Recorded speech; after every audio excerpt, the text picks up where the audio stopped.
On this day, I went to Sushiro to eat some sushi. Sushiro is renowned for its affordability, variety, and sheer fun of the sushi dining experience.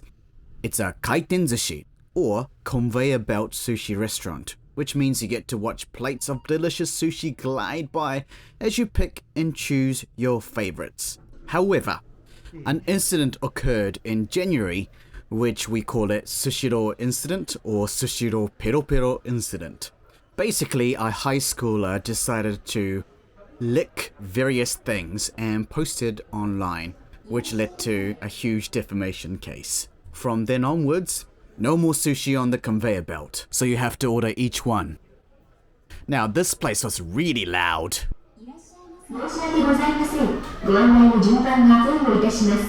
The announcements in this store were very, very loud. I can't imagine this place being a quiet place. It's more like a vibrant place to be. The seating arrangement is quite unique at Sushiro. Upon entering, you'll be presented with a choice. Either you can sit at a counter where the conveyor belt is right in front of you, or if you're with a group, you can opt for booth seating or table, which also has its own dedicated conveyor system. What I just did at the machine is to basically get in a digital queue. The screen said all the seats were full, and those seats were referring to the table seats, not the counter seats. The counter seats have fast turnover rate. I waited for about 15 minutes in total, and this is where I get called.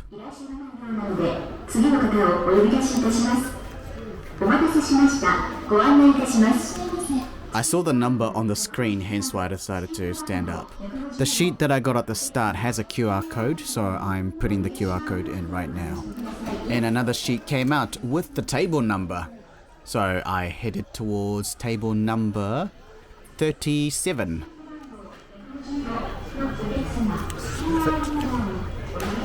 I chose a table because it was easy to film. But if I wanted to be seated much earlier, I would have chosen the counter seat. At counter seats, you'll be directly facing towards these conveyor belts. If you're by yourself, you'd usually get a counter seat. Now here's the tablet that you're going to order things from, and you can see the conveyor belt that's going, and which has no sushi on it because of that incident at the beginning of the year. All the ordered ones will be coming from the top lane, and I'm just going to be using the tablet to start ordering sushi. Now I should have put the camera in front of me and put the monitor in front of that. That would have been easier to watch, so I do apologize because it's hard to see.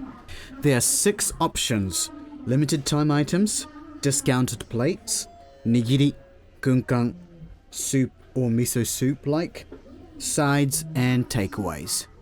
I've ordered a plate that has 3 sushi: otoro, chutoro and akami. Otoro is the richest one with the most fat. Chutoro means medium toro, which is medium tuna, and akami is the leaner part of the tuna, so the cheapest. I also added 2 plates of 3 salmons, 3 different types of salmon. When it comes to sushi, there are 2 types of sushi. One is called nigiri and the other is called gunkan. Nigiri refers to a type of sushi made with a slice of raw fish laid over a small bit of vinegared rice, which has been hand-shaped into an oblong form. The other type of sushi is called gunkan, which translates to battleship. In the sushi context, gunkan maki refers to a type of sushi where a strip of seaweed is wrapped around a ball of vinegared rice to form a vessel, resembling a battleship. Now, I finished ordering. I was going to order more, but it came up with a warning saying that I ordered too many. So the order has gone through to the kitchen, and I'm currently holding a bottle of soy sauce, which is vacuum packed. So it lasts longer, and when you tip it upside down, it doesn't spill. You gotta squeeze the bottle to get it out. I'm showing you the matcha powder.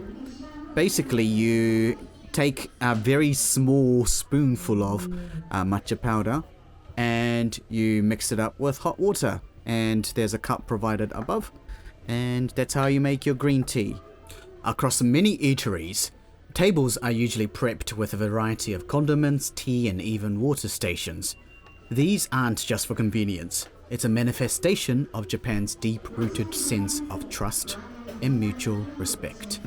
Eateries trust their patrons not to misuse or waste their provided items. It's not just about self-service, it's about respect, honor, and an understanding that everyone plays a part in maintaining harmony. And this is where you get the hot water. Pretty cool. Well, hot. This is a brief view of the place. On the left-hand side of the lanes, there are the tables, and on the other side are the counter seats. And here, my friends, yep, nowhere to be found. Here are the booster seats for kids and babies, perhaps. And here are the condiments and whatnot. If you ever can't find cutleries, they're usually hidden in places like this, so make sure to look around. This one even has toothpicks. After a while, here comes the sushi. On each plate, there are jumbo toro salmon, grilled toro salmon, and salmon.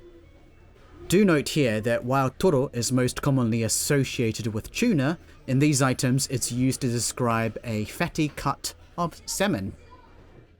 And this plate has 3 types of tuna. The one on the left has the most fat, hence why it's white and more expensive. The least fat, the cheapest on the right. I also ordered some salmon roe, shrimps, and I think that's crab and crab paste.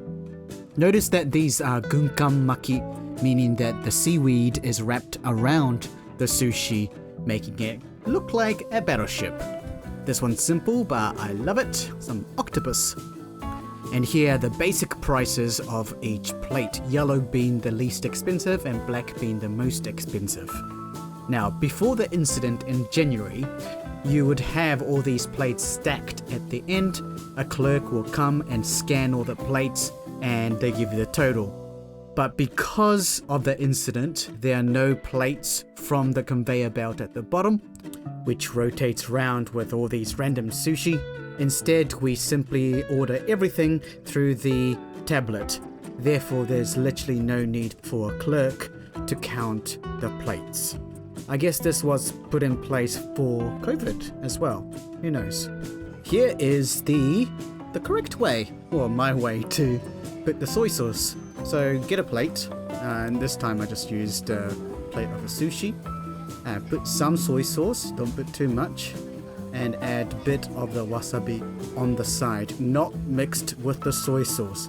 I've seen so many tourists do this to mix the heck out of wasabi with the soy sauce and demand more wasabi from the sushi chef, which is, in my opinion, quite wrong. We don't do it. You put a bit of wasabi on top, bit of soy sauce, and that's all you need. Delicious! In some cases, wasabi is already inside, as in it's on top of the rice. This is rather common, but if you don't like wasabi, then you can choose not to put the wasabi in when you're ordering through the tablet. I also ordered shishamoko gunkan, which is shishamo roe gunkan maki. Do you see the seaweed wrapped around them? Yeah, battleships. This is a type of makizushi called osomaki. On the left front, that's the kampyo maki, which is these strips of dried gourd. On the right is the cucumber, and on the back is the tuna. Tuna is the more expensive one, because it's on the red plate. Lastly, this is wasabi.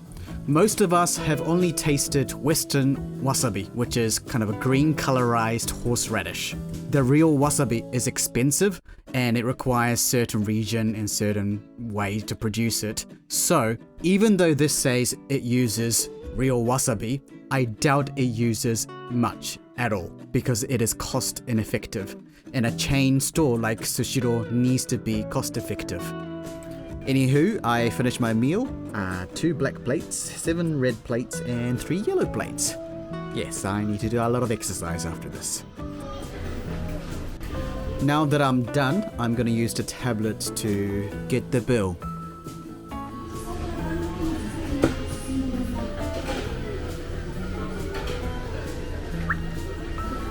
And it tells you exactly what I've ordered and how many, etc. Most sushi plates came in 2s, but some had 3. And if it's hosomaki, it usually comes in 4s. Alright, I'm ready to look at the damage that I caused in my wallet. And the left button says call the staff, and the right one says get the bill. And it's calculating. After it's done, I'm going to be taking the QR code that was printed at the very beginning with the table number, and that will act as the bill. Normally you wouldn't eat as many as 12 plates, so don't be surprised with the bill. Oh, here it is. So the total is 2,700 yen, which means it's about 19 US dollars or 31 New Zealand dollars. Expensive. Confirm.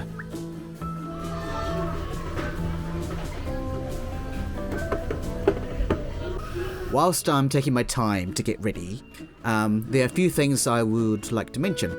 So the conveyor belt that's going around at the bottom usually has bowls of wasabi and ginger and some sort of advertisements. Ginger is also known as gari in Japanese, and it's used as a palate cleanser between different types of sushi, allowing the diner to fully appreciate the unique flavors of each piece. The other thing I didn't mention was when I was ordering, I was able to reduce the amount of rice per sushi because a lot of people are conscious about the carbohydrate intake. And when you eat sushi, you tend to eat quite a bit. Many eateries in general allow you to change the amount of rice or noodles, the carbohydrates. Alrighty, I am now at the self-checkout. And I scanned the QR code just then. It asked me how am I going to pay, and I'm going to be using PayPay to pay. PayPay uses QR code and barcode, and I use the PayPay app on my phone. And that is done. One last thing, next to the self-checkout place, there is basically a locker. So if you pay in advance, you can pick up your goods, and you may have seen the Uber. Again, you can pick up the goods from there without interacting with anyone else and by using the self-checkout machines. Kapai! Alright, I hope you learned something new today, and let me know if you have any questions, and give me a like or dislike. Constructive feedback is much appreciated. Hoi, ka kite anō.